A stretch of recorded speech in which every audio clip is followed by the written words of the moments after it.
mestinya sudah dibayarkan Februari. Februari akhir itu kan? Paling lambat, 2022. tetapi alhasil sampai hari ini kita sudah masuk di bulan ke-6 tahun 2023, sudah memasuki pertengahan bulan 6 2023, berarti sudah hampir Habis tahun. 1,5 tahun tidak kunjung dibayar.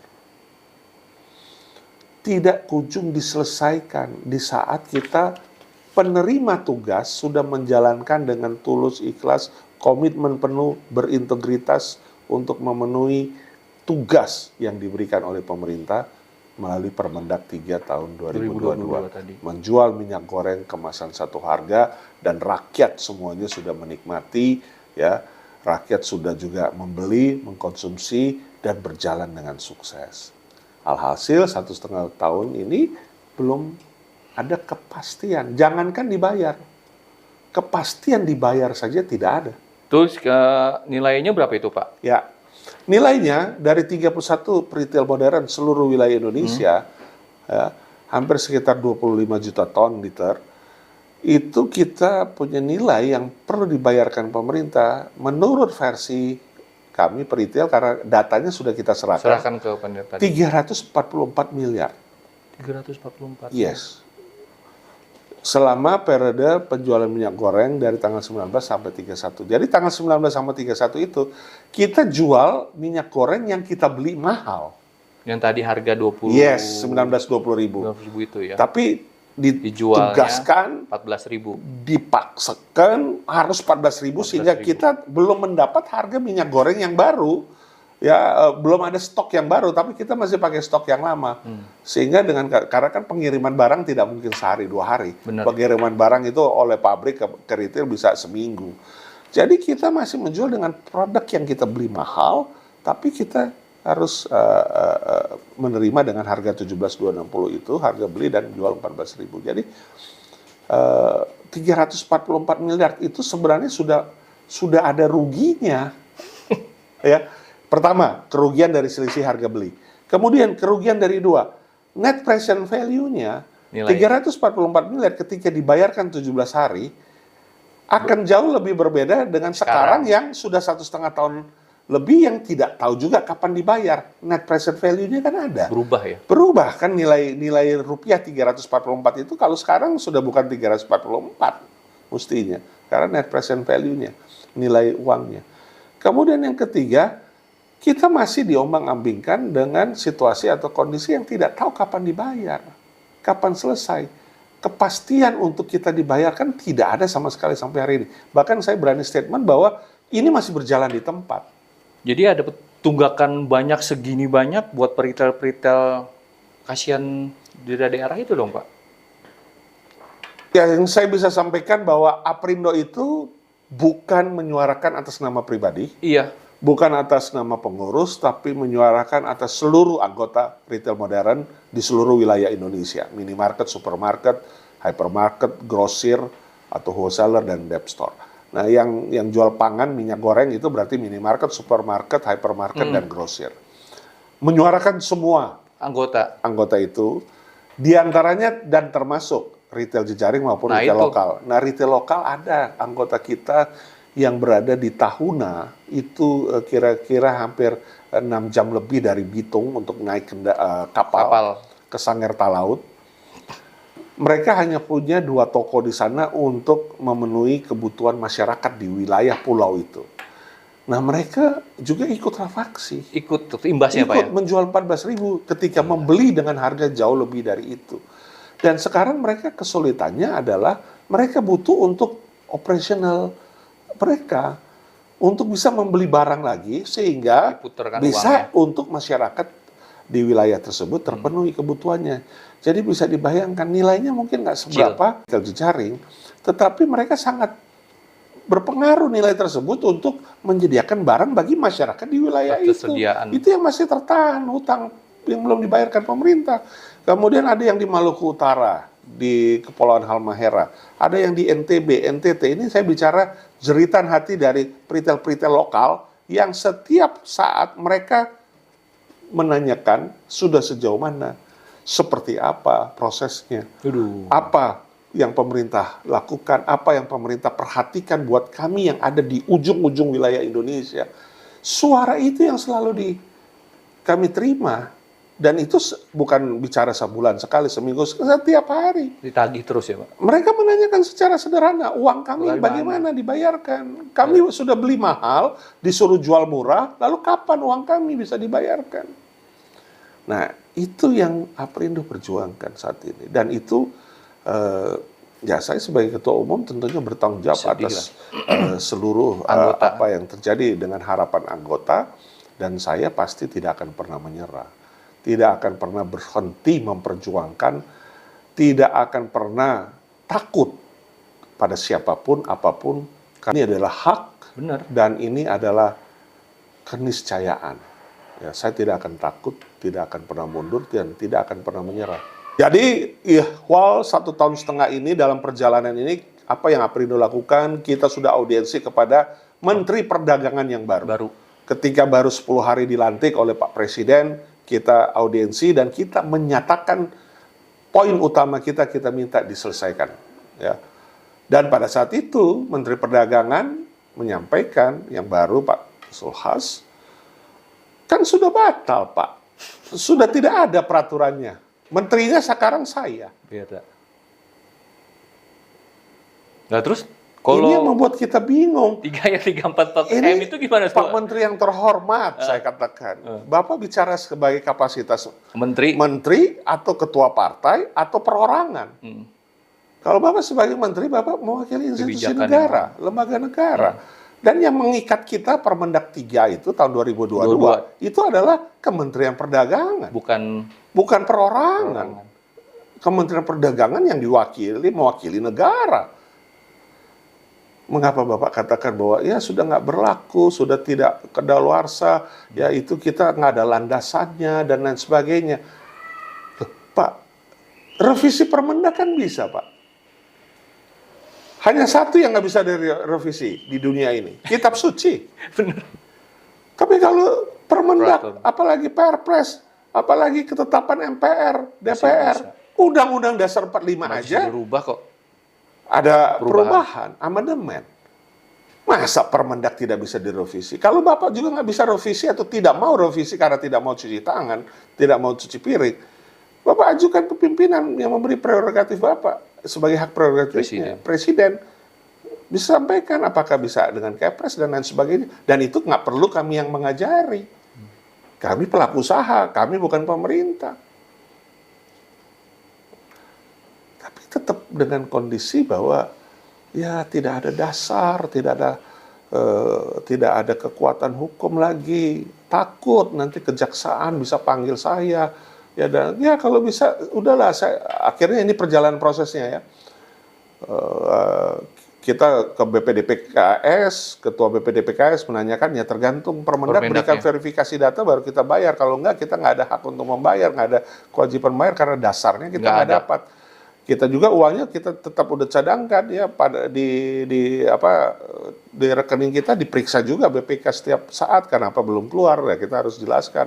Kita sudah sampaikan kepada KSP, sudah itu sudah disisihkan ya kan sudah ada perintah yang Permendak 1 itu 7,06 triliun untuk sampai bulan Juni disiapin. Oke. Dan ini bukan uang negara, bukan uang APBN, bukan uang Kemendak. Kita nggak pernah mau minta ke uang Kemendak. Tapi APBN kita juga nggak minta uang APBN. Ya uang dari APBD sesuai Permendak 1 dong. Kita sudah audiensi tadi perjalanan tanya audiensinya kemana, BPDPK sudah. Kemudian kita sampaikan ke KSP, Kantor Staf Presiden bidang ekonomi kan komisionernya. Kemudian kita sampaikan juga ke KPPU. Kita sudah sampaikan juga ke Komisi 6 DPR. Ya, di dalam RDPU, Aprindo dengan Komisi 6. Kita sudah sampaikan ke berbagai kementerian, instansi yang terkait dalam hal perjuangan Aprindo untuk anggota-anggotanya menuntut hak atas kewajiban yang sudah dipenuhi.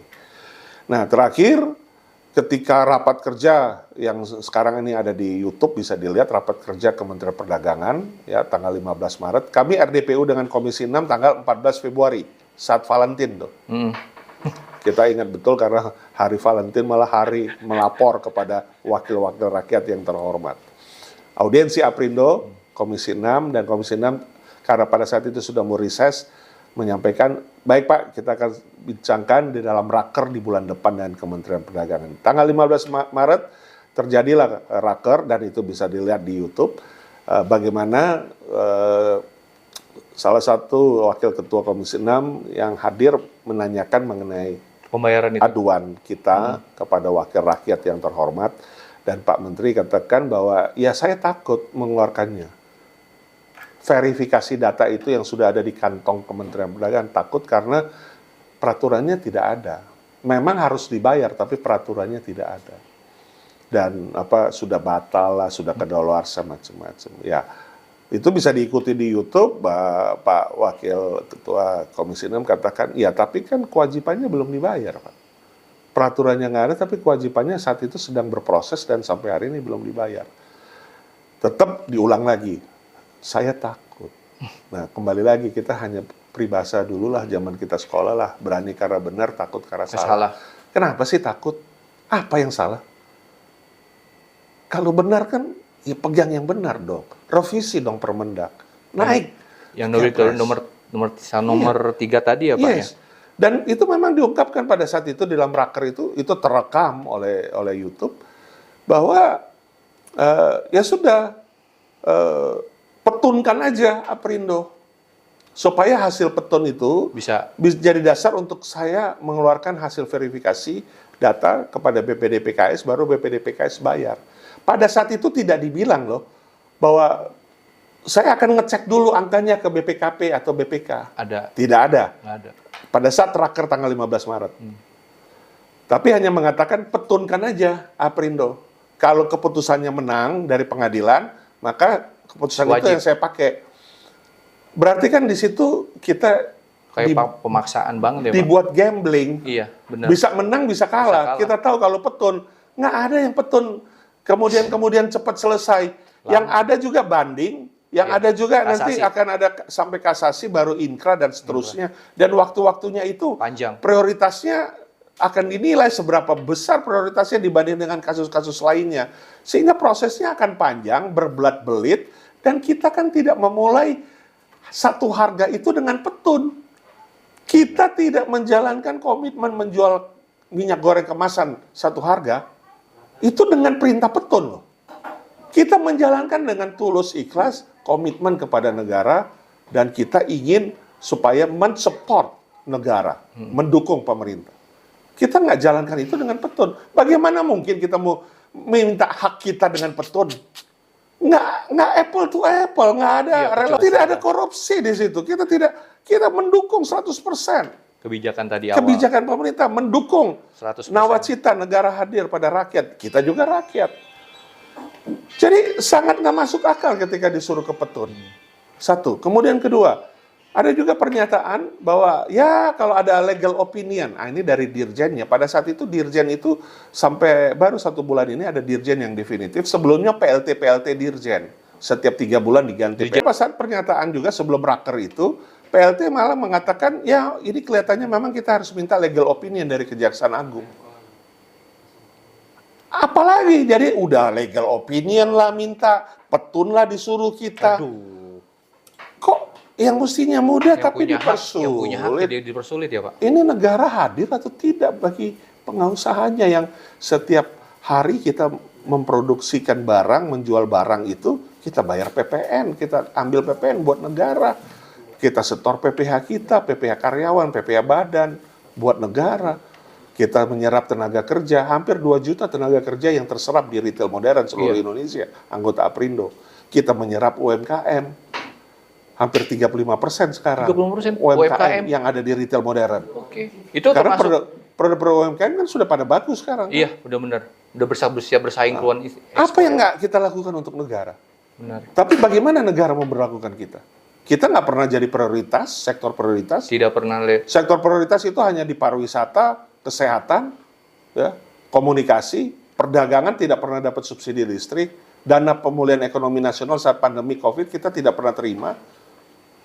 Padahal kita kontributor terbesar bagi ekonomi kita. Pertumbuhan ekonomi kita 5,03 di kuartal 1 tahun 2023, hampir sekitar 3,4-nya itu dikontribusi dari konsumsi rumah tangga. Atau 53,8% itu konsumsi pembentuk pertumbuhan ekonomi itu dari konsumsi rumah tangga. 53,8%. 40%-nya, kalau 53,8 itu diambil jadi 100%, 40%-nya itu dari retail modern. Karena masyarakat berbelanja di retail modern. Artinya apa? Kita pendukung kontribusi ekonomi yang langsung, jelas, Ke pemerintah, dan terukur masyarakat, ya. bagi pertumbuhan ekonomi Indonesia.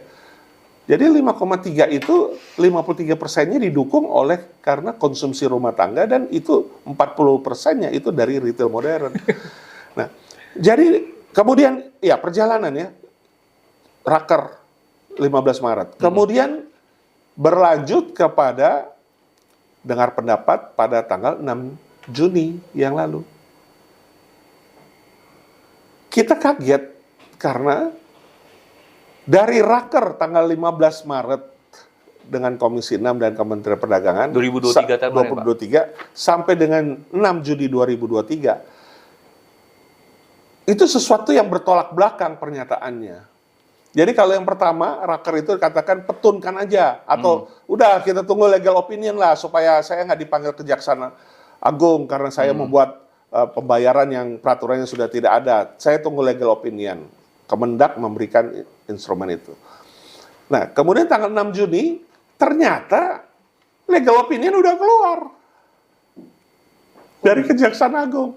Jadi tanggal 6 Juni, itu bisa dilihat di YouTube juga, dinyatakan oleh Menteri. Jadi kan pada tanggal 15 Maret katakan bahwa tunggu Petunkan. LO atau petun. Ya. Tanggal 6 Juni bisa disaksikan. LO sudah keluar dan perintahnya memang Dibayarkan. jaksa silakan dibayarkan sesuai dengan peraturan dan perundangan yang berlaku. Tetapi tanggal 6 Juni dikatakan oleh Pak Menteri bahwa Tidak. ya kita bingung nih angkanya. Ada yang bilang 300, 400, 800. Ya udah, saya balikin lagi ke BPKP atau BPK lah, audit negara yang mengaudit loh. BPKP sama BPK. jajarannya sudah memeriksa hasil verifikasi dari Sukovindo itu menurut Dirjen PDN yang lalu, PLT. Sehingga itu sudah datanya sudah ada di tangan Kemendak. Nah sekarang mau dibalikin lagi ke BPKP. Dipimpong ya Pak jadinya. Main pingpong dong. Kita ini kan bukan anak baru lahir, baru selesai sekolah. Saya sih mikir kasihan aja sih Pak. Itu kan yang daerah-daerah terutama sih Pak. Iya, daerah-daerah. Mereka ya mendukung masyarakat di daerah itu kan untuk kebutuhannya. Kemudian, ya, sebagai informasi nih, LO yang dikatakan di dalam tanggal 6 Juni dalam rapat dengar pendapat itu, kita sampai hari ini kita nggak pernah diberitahu bahwa LO itu sudah keluar. Sudah ada. Padahal LO itu, Dirjen PDN, Pak Isi Karim, sudah menyatakan tanggal 15 Mei kepada media. Jadi kita dapat infonya dari media. Ini terima kasih teman-teman media. 15 Mei menyatakan LO sudah keluar dari Kejaksaan Agung. Dan memang perintahnya bayar. Sampai sekarang juga belum dibayarkan. Sampai hari ini, selain belum dibayarkan, kita nggak dipanggil. Diberitahu bahwa ada LO sudah keluar. Ayo, kita bicara nih. Kamu mau gimana? Datanya kalau nggak cocok, ayo kita bicara nih, verifikasi. Saya akan panggil Sukovindo, peritel atau produsen, kita bicara duduk meja supaya bisa datanya Sama. konkret. Ini LO-nya keluar suruh bayar, kita nggak pernah dipanggil untuk bicara verifikasi data, tapi malah dikeluarkan tanggal 6 Juni kemarin pernyataan, ya saya LO sudah keluar, memang perintah harus dibayar, jaksa sudah katakan, tetapi angkanya beda-beda. Sekarang saya mau berikan dulu kepada auditor negara. Nah, balik lagi dong. Muter lagi. Kalau yang Maret bilang... Ini jam 6 Juni kemarin kan Pak ya? Baru hari Selasa minggu lalu. Kemarin 2023 kemarin kan? Ya, bisa dilihat di YouTube. Itu masih hangat-hangat itu tuh Pak. Bisa dilihat di YouTube pernyataannya. Saya nggak nambah, nggak kurangin. Nah, jadi kami sudah keluarkan rilis lagi pernyataan kami secara resmi bahwa kami kok merasa ragu kalau memang ini serius untuk diselesaikan dan dibayarkan. Kami menjadi melihat bahwa keseriusan dari pemerintah, khususnya diwakili oleh Kementerian Perdagangan dan Menteri Perdagangan, apakah serius untuk membayarkan atau tidak ingin membayarkan di masanya ini? Itu jadi pertanyaan. Minimal akhir tahun ini Pak ya harus ada pelunasan. Ya kita sih mintanya jangan sampai akhir tahun, karena kita waktu press conference di bulan April sebelum Lebaran, kita katakan ya kita berharap rafaksi itu sebelum 3 bulan ini selesai. Berarti ya kita harapkan April, Mei, Juni ini sudah selesai, karena kita sudah mau masuk pesta demokrasi. Benar. Kita tahu siapa-siapa yang sudah naik jadi bacalek. Dan ketika naik bacalek berarti harus kampanye. Berarti urusan kita Lupa. ya Seru dong. otomatis bukan prioritas dong. Ini kan pesta demokrasi, perlu bacalek, perlu kampanye. Saya kan bacalek, saya kan orang partai politik yang harus mendukung keutuhan partai dan seterusnya. Nah, kapan kita diselesaikan? Nah, begitu ada election tanggal 14 Februari 2022, mudah-mudahan satu periode, satu putaran, sehingga Oktober sudah terpilih presidennya, dilantik, dan November berjalan 100 hari programnya. Berarti kan presiden baru, menteri baru misalnya. Ya. Kemudian kalau satu putaran, kalau 2 putaran tambah 6 bulan, berarti kan 2. Lalu kapan mau ngomong mengenai rafaksi kalau sudah di masa-masa itu? Yang pemerintahnya sudah baru, presiden baru, nanti bilang lagi bahwa oh kan presidennya sudah baru. Kalau sekarang aja bilang oh, kan menterinya itu yang buat peraturan menteri lama, bukan saya menteri kan saya. menteri baru. Nah sekarang nanti kalau yang berikutnya siapa menterinya, siapa presiden, kan sudah yang baru nih sekarang kita. Lalu kemana rafaksi kita? Padahal anggota Aprindo itu bukannya retail besar aja kan Pak ya?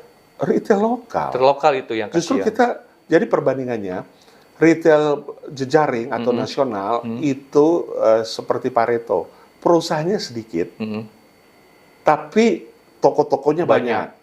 Nah, beda dengan retail lokal. Iya. Perusahaannya banyak, korporasinya banyak, tapi toko-tokonya sedikit. Nah, karena misalnya yang di Sangir Talaut itu hanya 2 toko. Itu yang kasihan ya pakai gitu-gitu ya. Ada kalau retail jejaring, ada yang punya 21.000 toko. Ya kan, tokonya banyak. Tapi, jadi kalau retail jejaring nasional itu perusahaannya dikit, nggak sampai 10.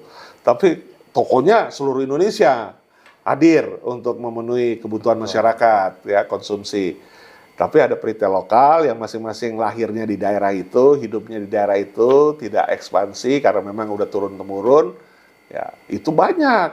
Tapi tokonya sedikit. Jadi ya kita yang menjadi penggerak, Aprindo menjadi penggerak untuk supaya retail-retail modern ini terwadahi, siap selalu support pemerintah, mendukung harga eceran tertinggi, dan seterusnya. Tapi saat ini kita diperhadapkan dengan fakta seperti ini. Kayak dibenturkan ya Pak? Tidak ada kepastian berusaha. Padahal Omnibus Law, Undang-Undang Ciptaker itu 2 asas esensi, kemudian berusaha itu yang harus kedepankan, dan kepastian berusaha, kepastian regulasi atau hukum. Kita nggak mengalaminya untuk